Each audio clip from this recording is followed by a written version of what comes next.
Hi everybody. Well, my solar power in the van is up and running.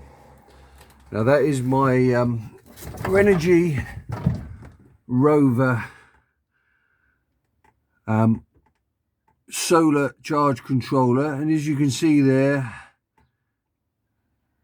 now we're in the second week of March in the UK, so we haven't got super strong sunlight. It's about 10 o'clock. The sun's just come around the corner at my front of my house, and she's pumping 8.6 into my battery. So what we've got is, let me try to sit down there. Let me just jump out and show you the solar panels. So what we've got there is two solar panels, very thin flexi panels that I masticed onto the roof, and then through their little eyelets that were on the solar panel, I riveted it onto the roof. And I did run, there's a little bit of excess plastic around the panel, so I run a rivets along the front edge because it's just overhanging the front of the van there. So we bought a little control box with those rubber diaphragms and drilled a hole in the roof of the van, passed those cables into that box, into the van, screwed that on, masticed it on, screwed it on. So I've got room for possibly another two panels here if this system doesn't work. But saying that, I've already charged 3 of my big batteries, and the sun was only putting 4 amps in because it was quite a cloudy day.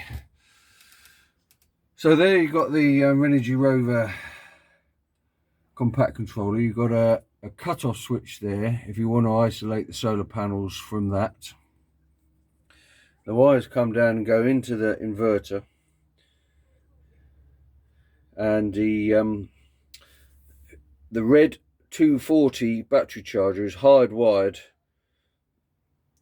onto the inverter there, and the 2 cables that come from the battery, because they're contacting, you don't have to run them down to the battery as well.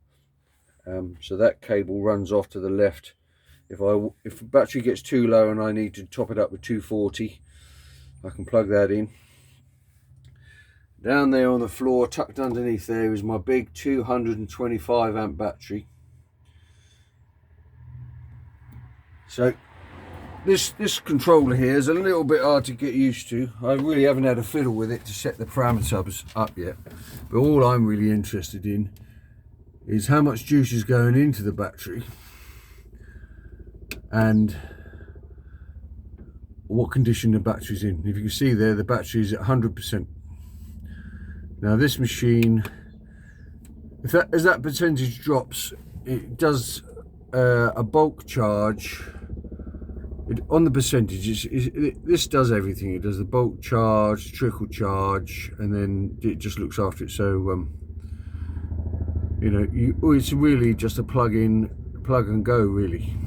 You can set up all the parameters and everything like that, discharge rates, but it's all preset. So you can just bung it in. You have to make sure you connect the battery to this before you connect your solar panels. So you just wire it all up, off she goes.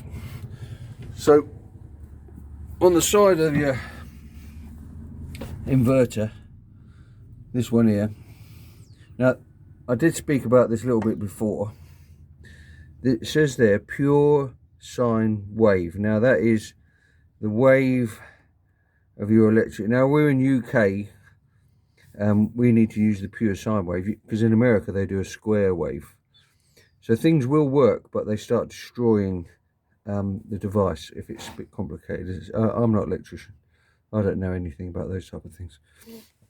Anyway, so on the side of the controller itself, the inverter, you've got an on-off switch for the power coming out of here. You've got a USB socket. So basically, you turn her on as soon as you want to use it. So I've got you need to keep that turned off when you're not using it, because it does suck a bit of juice even if your items aren't plugged in. So I just got a 240 lead there running over to my chargers. So basically, whatever you're charging, like if I use one of my chargers, which is drawing about 4 amps, if you've got 8 amps going in, your battery's never going to drop. So today, just for demonstration purposes, what I've done is I've plugged my extension lead in and I've run it down to the battery charger on my motorbike. So the idea is really anything that I'm using in the garage, if the van's here, I'm going to run it off that inverter. So I'm not using any juice in the garage. Charging my batteries, charging my cordless, anything like that. And then once the sun gets up and we're producing some proper power, I might even run the lead in and run a couple of items indoors to show you how good it is. I think the missus might be doing some ironing tomorrow, so we're going to plug in the steam generator iron and see if that'll run off that battery. So basically anything I'm doing in the house which isn't what I can get to the plug socket, I'm going to run off of that battery in the van. All the time we've got sun charging that battery, it's free electric, and as the electric prices are going through the roof, it will soon pay for itself. So that system was pretty much £1,000 with a VAT. Before that, I've got my 2 solar panels, my solar charger, the inverter. I didn't have to buy that battery charger really, but the fact that it's all in and hardwired in, when I'm hammering that battery in the summer, charging my batteries and I'm working at full speed, I might need to top that battery up off a 240. And I've got customers that don't mind me charging at their houses, so I can just bung the lead out and top my battery up and charge my Ego batteries off of a 240. But I'm looking at the long run here. You know, if it pays for itself in 2 seasons, then I'm on free electric. And all I'm going to do is put more solar panels on the van as I change my big machine for the electric mower, and I'm charging more batteries, and then we'll be away. You know, it is always you can put more panels on the roof of the van. That's why when you're buying this Rover charger controller, you need to do a 20 amp, a 30 amp and a 40 amp. So you need to look in advance. So I bought the biggest one, the 40 amp, so I can add solar panels to the van. This week it showed that it will run on 2 panels, which is perfect. But if I start to run 2 mowers at a time and I'm running my batteries, I can always add solar panels so I can get up to the maximum of 40 amps going into the batteries. I can even add another battery down here and have them set up 2 batteries. So you need to plan in advance. You know, there's no point going to buy the 20 amp one if you got a feeling it's not going to be big enough. So I think that costs about 75 quid. You might as well bung another 10 quid in the pot and buy a 30 amp. So you've got the ability to add more chargers, more panels, and you know, you can always take this out of the van and have it fitted up on your workshop, which is you want a 40 amp, so you can add as many panels as you can to charge up as much as you can to run as many appliances as you want, as long as you don't over discharge the battery, which has got a discharge setting in that machine, so it won't damage your battery. So everything, it's not free electric because you've got to buy it in the first place, but in the long run, you know, if you were out, you know, off grid, you could have a couple of these set up with a couple of batteries, fork out a couple of £1,000, then you've got free electric for the rest of your life, as long as it all lasts. But technology is getting better and better and better. So see, at the moment that's pumping 8.8 on there,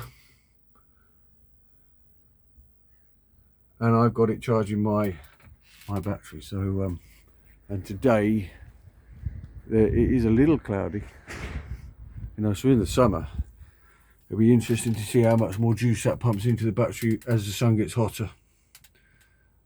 and the solar panels are running at maximum capacity.